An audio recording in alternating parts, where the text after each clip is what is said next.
is taken from Ghana Web, and this one was published today, Wednesday, 15th September 2021. And I read, stay away from Owusu Bempa's issue. Presidential staffer warns Nigel Gaze.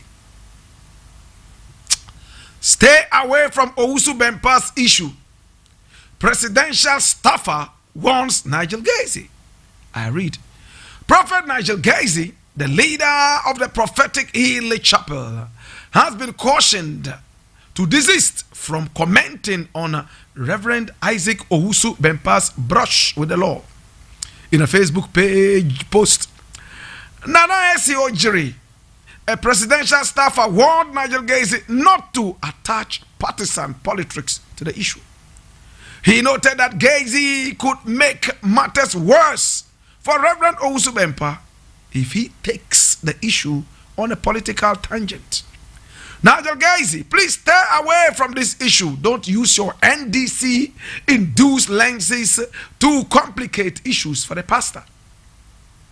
His post read, Nana Ojiri was also not impressed with the failure of the Accra Circuit Court to grant Reverend Owusu Bempa bail on Monday, September 13, 2021. This 1 week remand, is this issue not a bailable offense? I don't think for anything that the pastor will run away if granted bail. We should not kill a fly with a bulldozer. My brother, now let us look at it one more time with the lenses of Ghana. Ghana first. Hear me now. Now let me deal with the presidential staffer. Now he says Reverend Owusu Bempa should be granted bail because Reverend Owusu Bempa will not run away. This is a presidential staffer talking like a baby with no sense. Oh, give Prophet Owusu Bempa bail. After all, he will not run away. Do we deny bail to people just because they will run away? I'm asking. My brother, my sister, let's deal with the issue the way it's supposed to be dealt with. Owusu Bempa and his pastors went all the way to a woman's house, threatening and breathing hailstone and fire on the neck of this woman. My brother, Reverend Owusu Bempa went to the house with so many pastors, and we could all see that in the video. We saw one of them brandishing a weapon, claiming that this is a lawless country where anything could happen and the law would be sleeping like the president. Nothing would happen. Reverend Owusu Bempa in the said video also said that no policeman could arrest him. Any policeman coming to arrest him over the bar. My brother, my sister, again, Reverend Owusu Bempa went ahead to threaten a woman by saying that he would make sure that the woman vanishes. Obemem ubetepa. Are these ones not enough to hold Owusu Bempa back? I don't support this bill, honestly. I don't. My brother, my sister, let us be honest. I love Owusu Bempa. As I keep saying, he was my mate in school. I would doff my heart for him anytime. Let's look at Ghana first. Let's take away all those sentiments.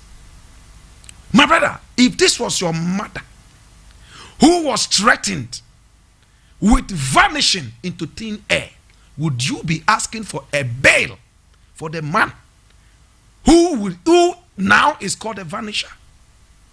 I'm asking you, let's be honest. If this was your mother that Reverend Owusu Bempah threatened to make vanish. Would you be asking for bail for such a person? My brother, my sister, to make things worse, according to the police, when they went trying to arrest Reverend Owusu Bempah, he ordered, in the words of the police, his junior pastors to attack the police. I'm talking from the lenses of the police. Some of the policemen were beaten up, some of them were even injured. My brother, my sister, and they had to be taken to the police hospital for treatment. This could have escalated into a whole issue that, my brother, my sister, would have been gory, bloody gory. So when I hear people say he won't run away, give him bail, it's not all about running away. He claims he has the power to make Agrada get lost. You will vanish. Ubemim. He threatened that, my brother, my sister, on social media, videoed, and it came out. Left me alone. I don't want anybody to get missing. I don't want anybody to get lost. I don't want anybody to vanish. Let him continue being there whilst we deal with this issue gradually. I'm speaking Ghana. No hatred at all. Again, I love Reverend Owusu Bempah. I wanted to go to the police station where he was kept. In fact, to greet him. Anytime I see him, I salute him. I love him. There's no day I would say I don't love him, but Ghana first. What Owusu Bempah did was capable of throwing this country into disarray. Total confusion. So much arrogance. He needed to be taught a little lesson in civility. Simple. No insults, nothing. We all are saying that the country is terrible. We all are crying that we live in a country that is almost hopeless. Or better still, next to hopelessness. And we make it worse by our utterances. According to Reverend Owusu Bempah, if the police would not arrest the woman, Agrada, no policeman could ever arrest him over the bar. And he claimed that he would make this woman get lost. He would vanish into thin air. And he went ahead to say, just watch me. We all saw that. And you are there crying for bail. For the vanisher. A man who would make somebody vanish. And dunder-headed political presidential staffer with no brains. Something Ojiri. Comes to say, grant him bail, he won't run away. Granting bail or holding somebody without bail, my brother, my sister, it's not all about running away.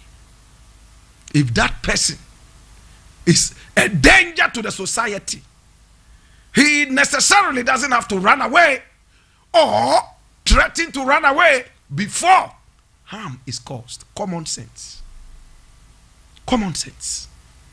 I'll leave it here. Let me tackle Prophet Nigel Gacy. In fact, this is a careless statement from Prophet Nigel Gacy. Well, you could read political undertones into this. I expected Prophet Nigel Gacy to come out and say, hey, well, we all have seen what is happening. Let us watch the investigations. In the interim, just tamper justice with some amount of mercy. That would have been enough. He would have gained a lot of respect in the eyes of, I don't know who advised this Prophet Nigel Gacy.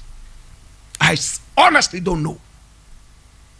If I was close to him at the time he was making this statement, I would have stepped on his foot and told him, listen, be watchful.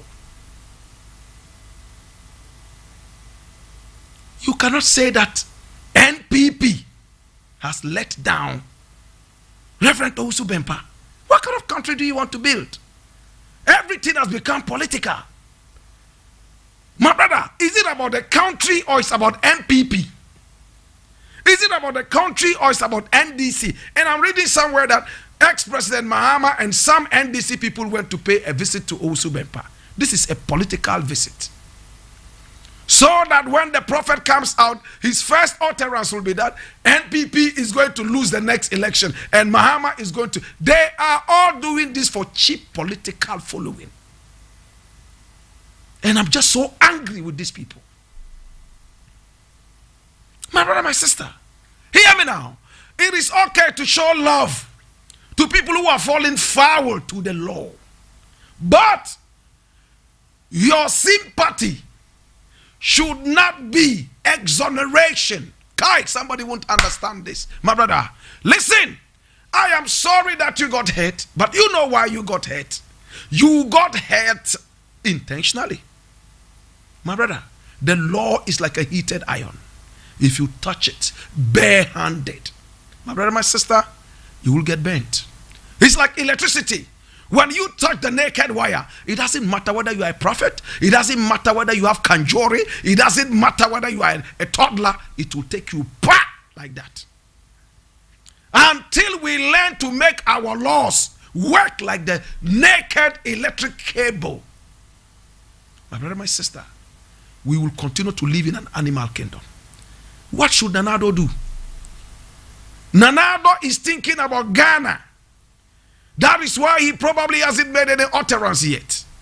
I actually sympathize with him because this is a man who has given you a whole spiritual horn, allegedly to be taken round, a huge chair that you have hired a whole V8 to accommodate that chair to protect you against evil spirits. So you have given him so much power to be arrogant. We want a better country. Reverend Owusu Bempah wants a better country. Let us all come together and agree to disagree. Let us all come together to agree that we must all allow the law to work. And if we fall foul to the law, we have to face the bull by the horn. Simple. So if Prophet Nigel Gacy comes out to say, oh, and NPP has let, it's not about NPP. It's not about NDC. It's about Ghana. What is Prophet Nigel Gacy saying? He says he will let somebody's mother vanish. He went ahead to threaten that watch him and it shall come to pass. Number 2, he said no policeman could ever arrest him. It will be over the bar. Why? Because you are Reverend Owusu Bempah? Because you share prophecies? No, it's wrong. It is wrong. When I finish talking and I'm walking out and I meet Prophet Owusu Bempah, I will shake hands with him and embrace him. And if he gets angry with me and says, oh, you said this about me already, I say, Ghana first. Let's deal with the country. Let's learn to tell each other the truth. You have become too arrogant, which is not good. And that is what we are fighting in this country. Arrogance and foolishness.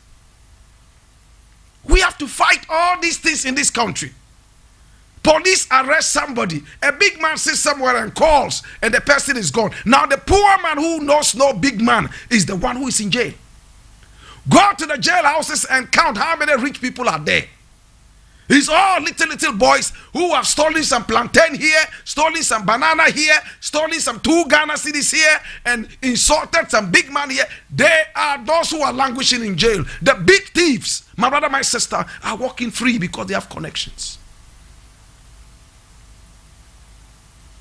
And to some of our prophets like Prophet Nigel Gacy and the rest, and some of the pastors, please stay away from political talk.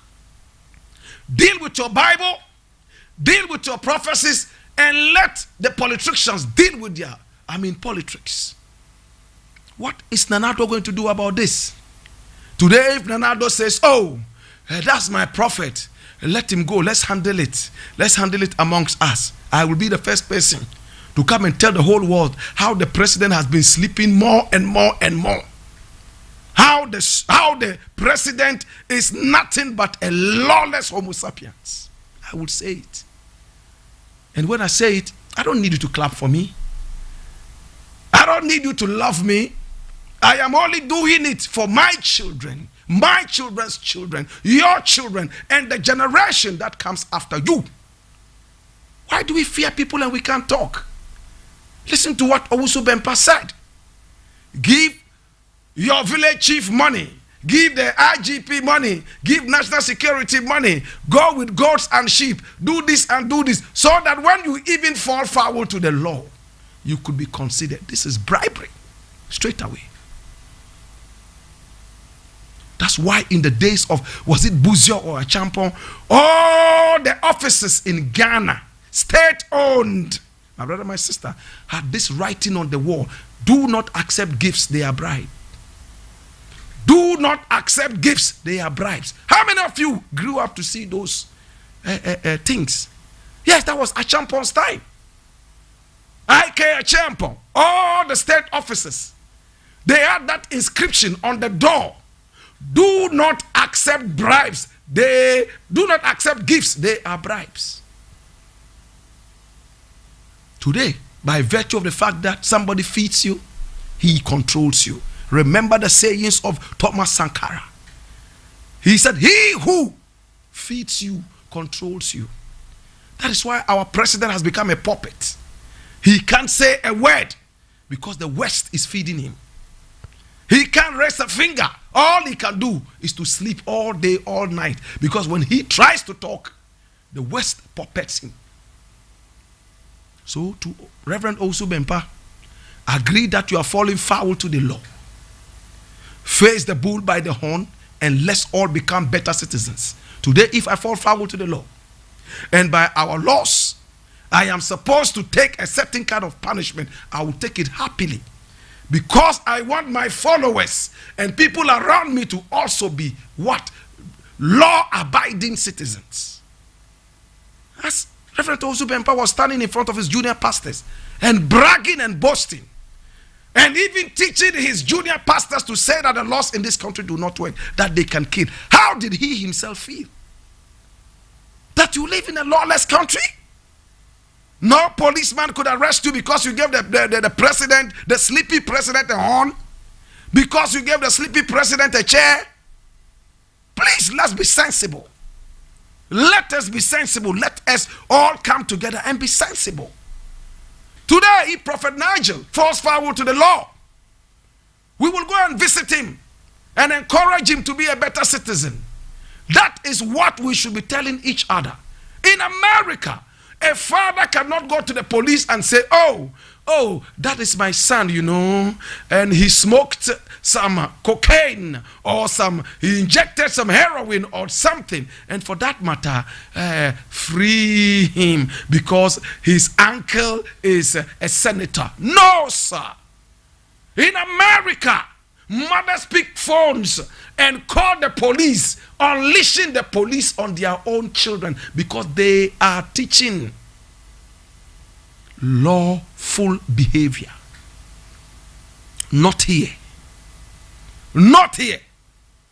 Let one Muslim kill one man there at cantonments, and the police is chasing him, and he runs into Nima. That's the end. Try and enter Nima, especially when this murderer just says Allahu Akbar, Allahu Akbar, or he just says Salam Alaikum. Hey, all Muslims will come out. That is their brother. Against the state, they will fight. True or false? Let one ever man, a Igbe man, my brother, my sister, commit a certain crime at Agbogboshi, and the police people are chasing him. All he needs to do is to run into Anguloga. Once he gets into Anguloga, they will prepare cat soup, cats. They will slaughter the finest and the fattest cats, the cats, and prepare akple and petri for him to eat whilst they are waiting for the police to come. Let them come. You see. The people don't have any decency when it comes to patriotism. Our people. Let one fra man run around there, my brother, and commit a certain crime. All he needs to do, my brother, my sister, is to find his way into Bolgatanga. That's it. All frafras will come out, wielding weapons, waiting for the state agency to come. They will commit murder. Where are we going? Meanwhile, in the developed countries, the countries that you are so much in a hurry to go to, my brother, my sister, they call the police on their own children. They call the police on their own husbands and wives because they know that the law will treat them fairly. We all agree that this is what we want to abide by. So when it hits, let us take it in good faith. Hey, listen, a father would call the police to arrest the son. When he's taken to court and there is a fine, the father would go to the bank, get the money, even if it's on loan, and pay the fine. You know why? That is common sense, patriotism. Not here.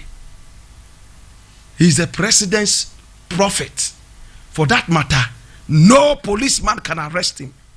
He's the president's prophet. Nobody in this country can touch him. And his junior pastors too are following him. Hey, hey, hey, Cho boy, we will kill. Nobody can do anything in this country. The law is a stupid ass. It will not happen in this country. Wielding weapons. And we all are sitting there like dummy cowards. We can't talk. Where is this country going? I'm glad Nanado has decided not to put his hand into it. But he just had his bail. What happened to the first judge who said no bail? What has changed? I'm not a lawyer. I don't know. But whatever it is, my word to Reverend Owusu Bempah, my own schoolmate and classmate, is that let's all be humble. You have always been humble. I don't know what spirit of arrogance has suddenly entered you. But whatever it is, I know you are a gentleman. You will deal with that. And for the junior pastors, you even made his case worse. Some of them even ran away. Hey, you played the Judas in front of Reverend Owusu Bempah. Your boss, your father, you call him daddy, daddy. Oh, father, father, daddy, daddy, daddy, daddy. Hey, major prophet, daddy, daddy. And police come, you run away and leave daddy, and they catch him and go away. Shame unto you, junior pastors. You all should have come out and say, this is our father. Wherever you're taking him to, we are ready to follow you, sir. Can we go? But some of them ran away. Those who were calling him daddy, daddy, daddy. Those wielding the guns. Daddy, daddy, father, major prophet, Shenkom. Major prophet Shenkom Rem. Men who say, Suru Abie, Rem, enter, come. They were the first to run. Sometimes they say, if you're not in trouble, you don't know your real lovers. Say, nyewa, wajimbe ye use, onipa nyina do, nanya sem show. Hear me now. Watamfu be wadofo be watamfu, yenim so ye debeto so, oh na ube use, we are same. Oh, Jesus Christ. We leave it here.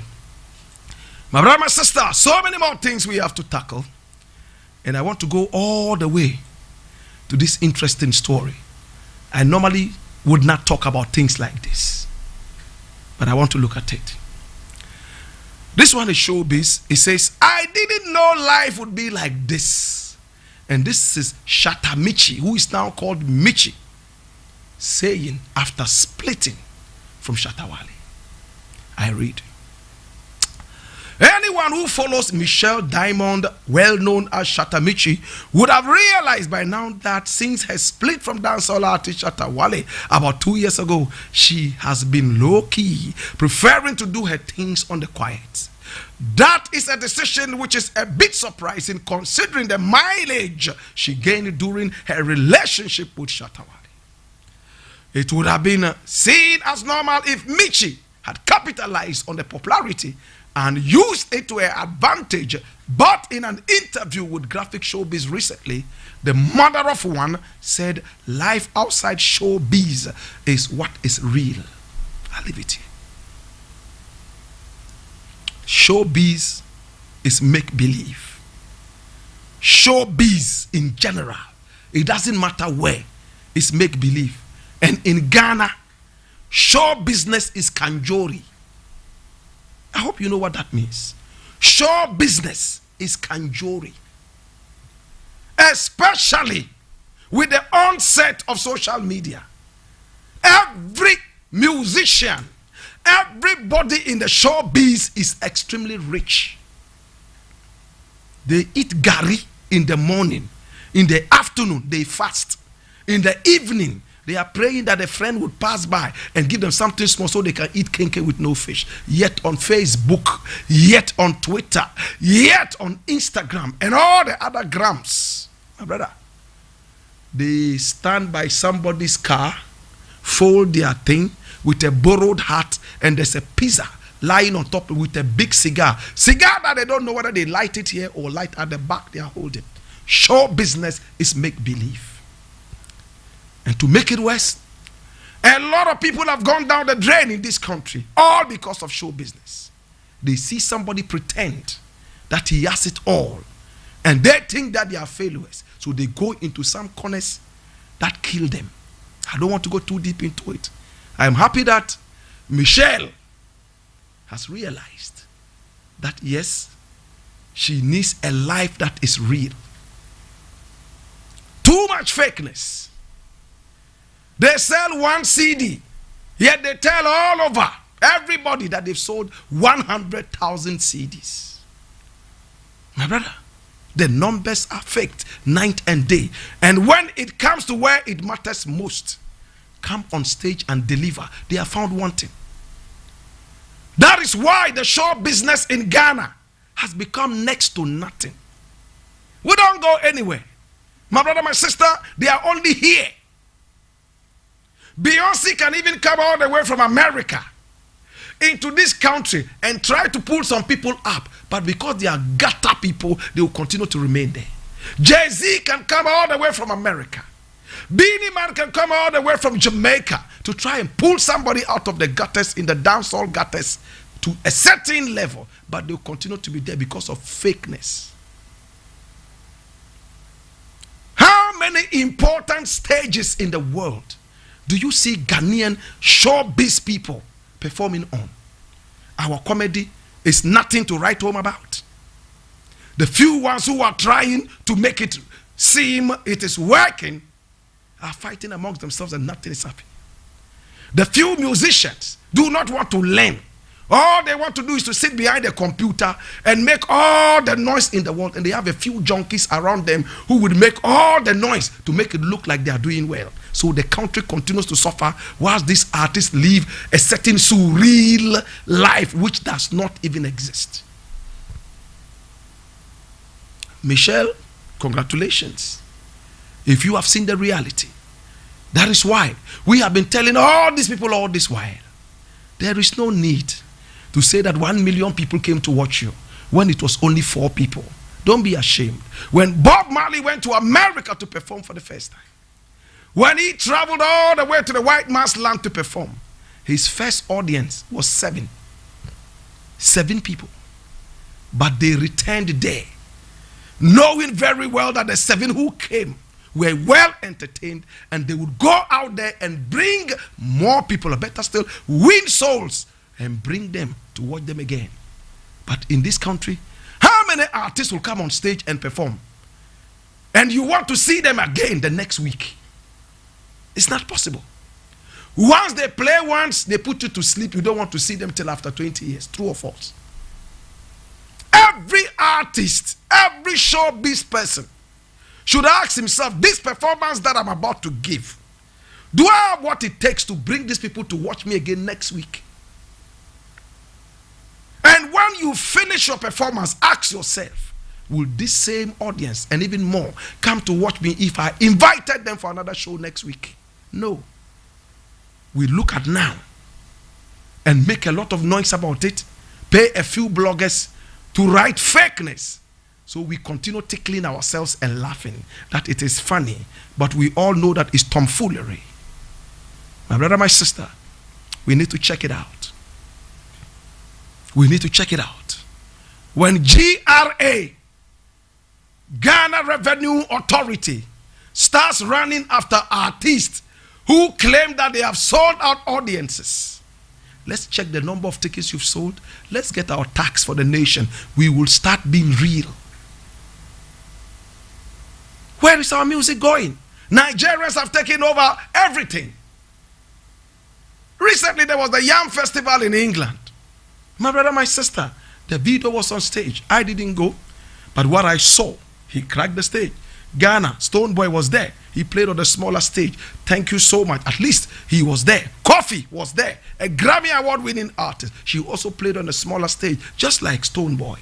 They cracked it wherever they went.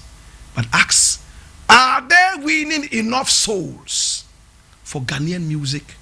Even if they did, how many more people have quality music to sell to these people? It's all fakeness. Fakeness. Smoking cigars that do not exist. Controversy is their biggest ace card. If they are not controversial, they never get to be heard. I'll leave it here. I talk about more serious issues than this. But show business is part of the things disturbing this country. So forgive me, I just swayed a little bit. Let's get into it deeper. I'm going to deal with this, and I need you to look at it carefully. And this one says, Akufo-Addo to host ECOWAS heads of state over Guinea situation Thursday. That's tomorrow.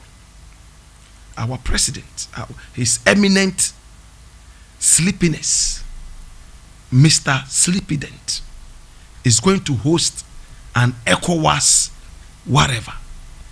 Akufo-Addo to host ECOWAS heads of state over Guinea situation on Thursday. And this is published here on our city newsroom, and it's written by Jonas Nyabo. 15th September, it was that's today, right? Let's read. Chairman of the Economic Community of West African States, ECOWAS, President Nana Akufo-Addo will on Thursday, September 16, 2021, convene an extraordinary summit of the ECOWAS Authority of Heads of State and Government meeting to brainstorm over the political situation in the Republic of Guinea. It will be recalled that Lieutenant Colonel Mamadi Doumbouya, leader of the Special Forces Group, ousted President Alpha Condé in a successful coup d'etat staged in Conakry, Guinea on Sunday, September 5, 2021. Following the incident, the Authority of Heads of State and Government of ECOWAS convened an extraordinary session via video conference on 8th September 2021 under the chairmanship of the President Akufo-Addo to review the political situation in Guinea as well as the political transition in Mali. Oh, Jesus have mercy. Nana Akufo-Addo is going to convene an extraordinary summit tomorrow, and it's about the Guinea situation. My prayer is that he remains awake at least for 10 minutes. This is a man who goes into a 2-hour meeting. The first minute he greets the people, he falls asleep. He only wakes up when the people start clapping. He wakes up to sign things that he doesn't understand. I pray that he remains awake for 10 minutes. I pray that he doesn't go into that meeting and embarrass us like he does every time. Sleeping and snoring with cameras gaping, watching him. My brother, let's deal with more serious issues. You sat down for a hopeless dictator like Alpha Condé to twist the arms of the people and get a third tenure of office. Nothing was wrong. Nana Akufo-Addo, you rode on a white horse, galloped all the way to Guinea, congratulated him, gave him a rose flower, and flew back to Ghana in a very expensive, all expense paid trip by the taxpayer of Ghana, taking your shower in the sky. Today he's been ousted. You are sitting here cowardly doing video meetings. Go there. Go there. When he stole the elections, you ran there and congratulated him, gave him a rose flower and a peck on his left cheek. on a white horse. Now the man has been ousted. You are sitting down doing video what? Video what? Go and listen to the sounds of the guns. Go and listen to the sounds of the guns in Guinea. And it will be a lesson to those dictators who are still in Africa. They say if you don't know how serious death is, please just look at sleep. All these cowards run all the way to Guinea, shaking hands with the dictator who twisted the arms of the people and got into power. Only for this shameless brat to come out and say, oh, women, the women in my country were those who actually encouraged me to go for the third term. And when you read further, my brother, my sister, Ayoko Botwe is supposed to be the foreign minister, right? What did she say? She said, when Alpha Conde was trying to turn around and ramshackle the constitution for a third term of office, they, in the name of ECOWAS, went to him to dialogue with him, but the dictator refused. Right, is there. Ayoko Botwe said, when Alpha Conde, the old brat of a dictator, my brother, my sister, was trying to turn around and shake up the constitution from the treble all the way down to the base so that he could have a third term of office, he warned him and said, sir, please.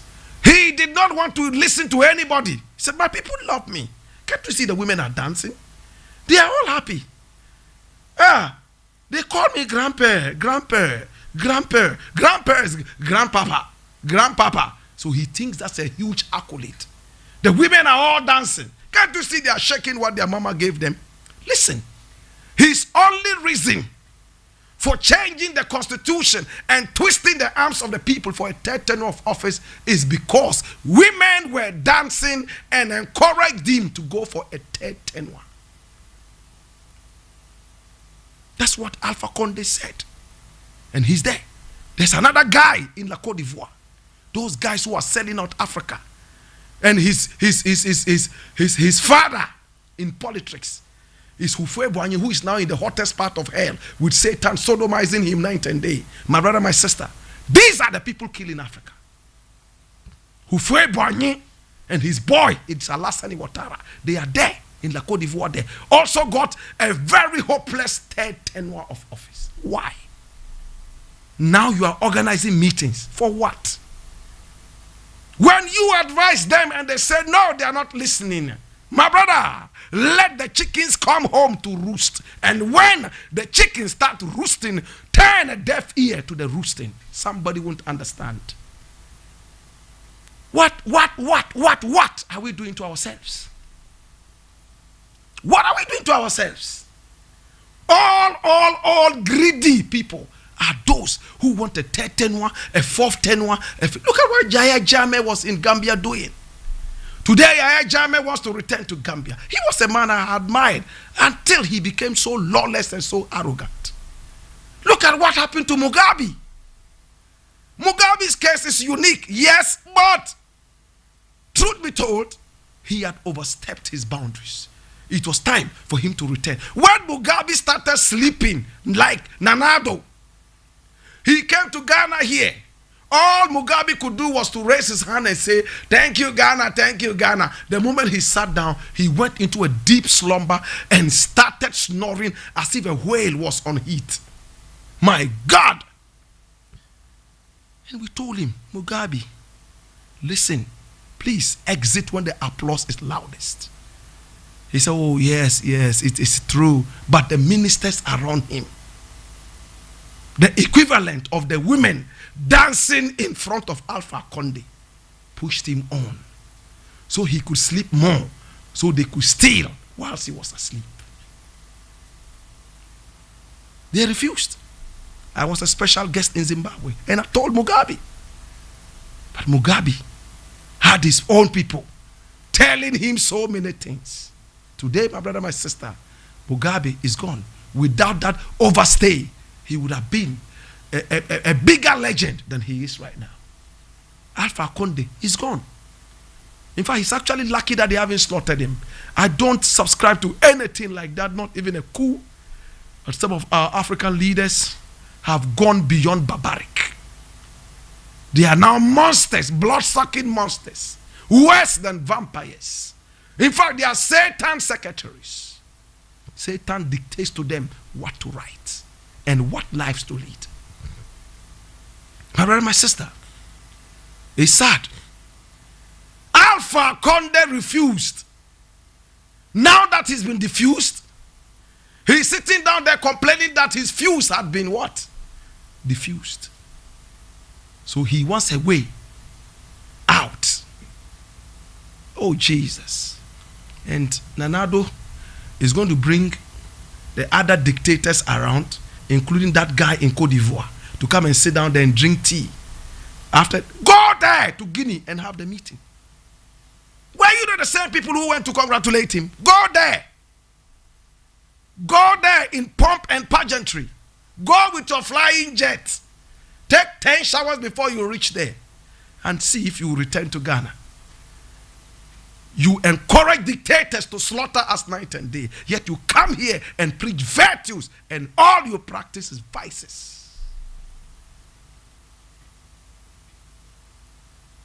I leave it here. Well, we have other things to look at, and we shall look at those. My brother, my sister, it's a very beautiful country, nonetheless. I keep saying one thing every time. We don't only come and talk and go, we also moot suggestions that will help this country get better. My brother, patriotism. If we get a little bit more patriotic, our attitudes would change. If we would only call a spade a spade. If we will stop the tribalism. If we would stop the nepotism. If we would stop the pluralism. If we would stop the sloganism. If we would stop the gundaism. If we would stop the isms and schisms. In the scheme of things, my brother, my sister, we will be better. But we don't seem to be ready. We don't seem to be ready. When a prophet comes, and I'm talking about prophets like Kwame Nkrumah, they talk to the people, we betray them, and later we are looking for their writings to learn. When the man was here, you didn't want to listen to him one-on-one and take direct wisdom. Now that it is gone, you are running after third-rate material in order to learn from a man's ghost. Hallelujah. Oh, your P, uncle. Miss Oyo, papa. Ah, Mrusunkra. Hey, my brother, man. And what am I hearing? That some school somewhere, whose name I don't want to mention, they've gone to destroy the headmaster's farm and destroyed some other school materials and property, all because the headmaster did not allow them to cheat.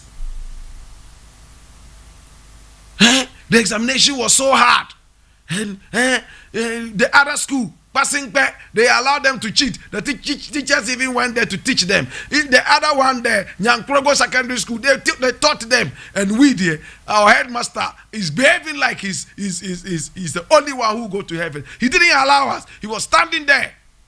He wants us to fail. We will also teach him a lesson. They went destroying the headmaster's farm, destroying his car, and destroying other things. All because the head teacher did not allow them to cheat in the examinations. Oh, Jesus. You see?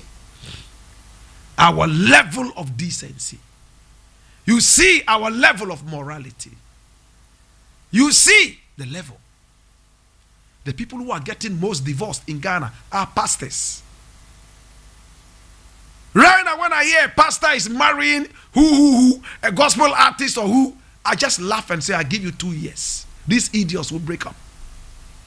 And truly, one pastor who is married to a gospel musician, my brother, my sister, is sleeping with 8 other girls in the church who are in the choir. Some of them are people's wives. And they are doing it. Now they don't even fear God. People's wives. They will slaughter them night and day. Whilst they are giving them doggy style, they are speaking in tongues.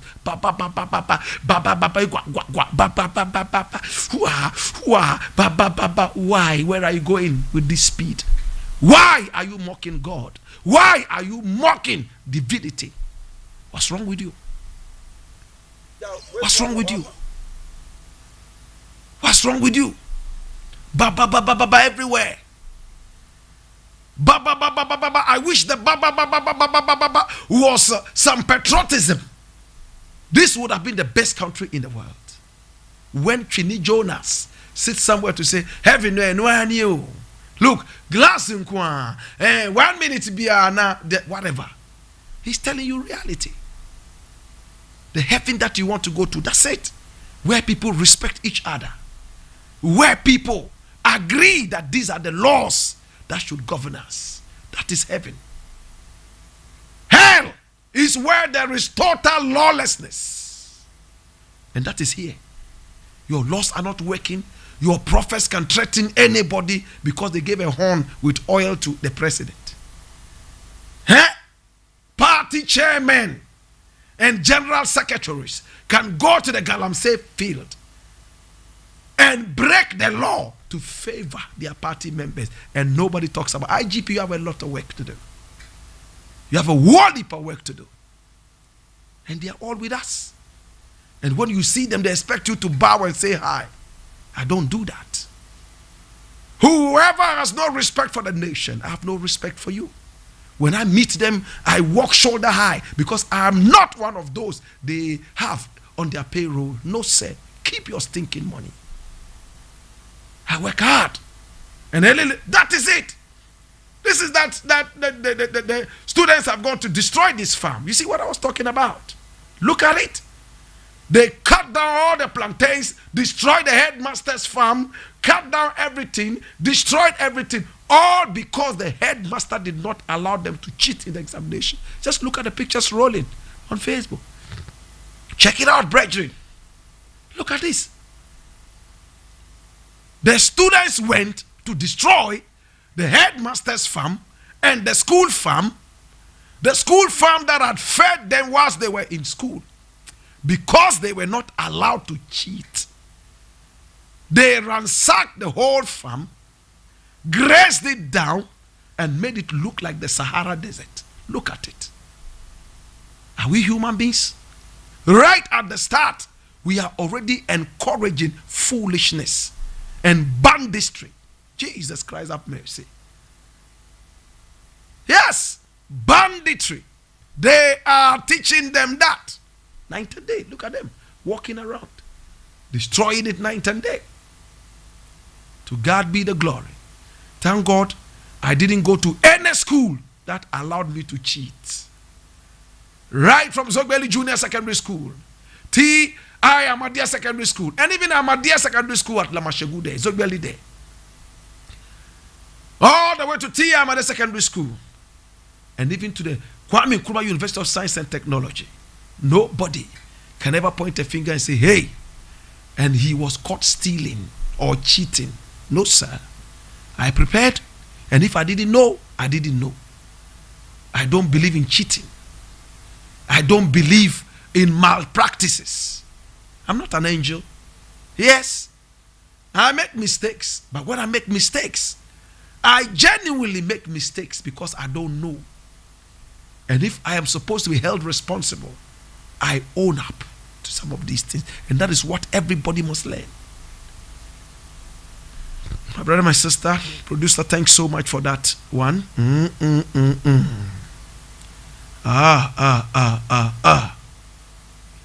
There is a chief in Ghana who says that Nana Akufo-Addo is the worst president Ghana has ever had, right from the days of Nkrumah up till now. I'm sure Nana Akufo-Addo has not gone there to cut the sword, because anytime he goes to cut sword, listen, Ghana is interesting, isn't it? This is a sword-cutting president. His rhetorics are far torn apart. from his actions. Hey, what happened to Agenda 111 that they launched a couple of weeks ago? Are you seeing any smoke? Agenda 111.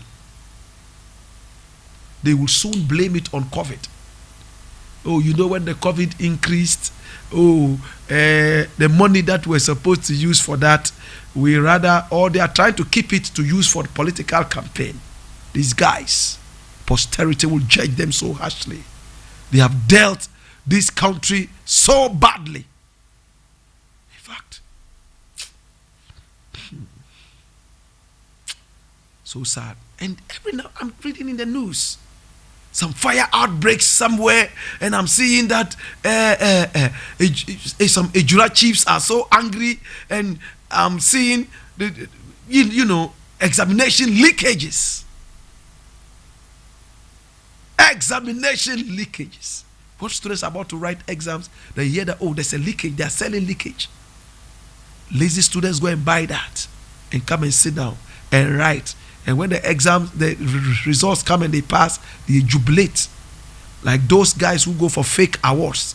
11 awards, they go and collect and carry on their heads, faking and crying that blah, blah, blah. They worked hard. Yet the true working artists are never seen. And when you say it, you see hoodlums and junkies come in.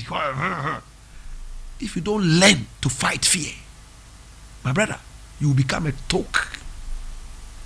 I leave you there.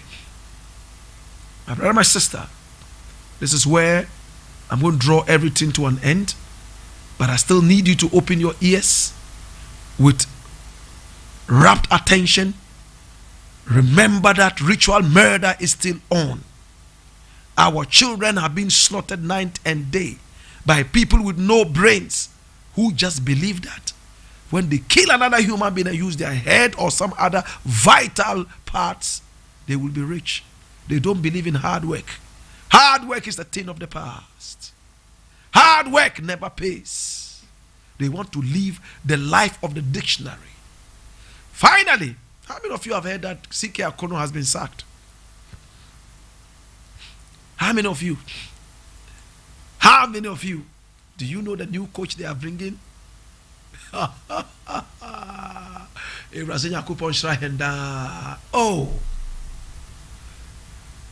A couple of days ago, I talked about C.K. Akono. He's been sacked. With a Ghanaian coach, they would withhold his salaries. After all, the countryman now. Withhold your salaries until you start developing scrotal hernia. When you cannot walk, then they will come and release a bit of it and say, use it to treat your hernia. Before you get the rest of the money, you must be sacked.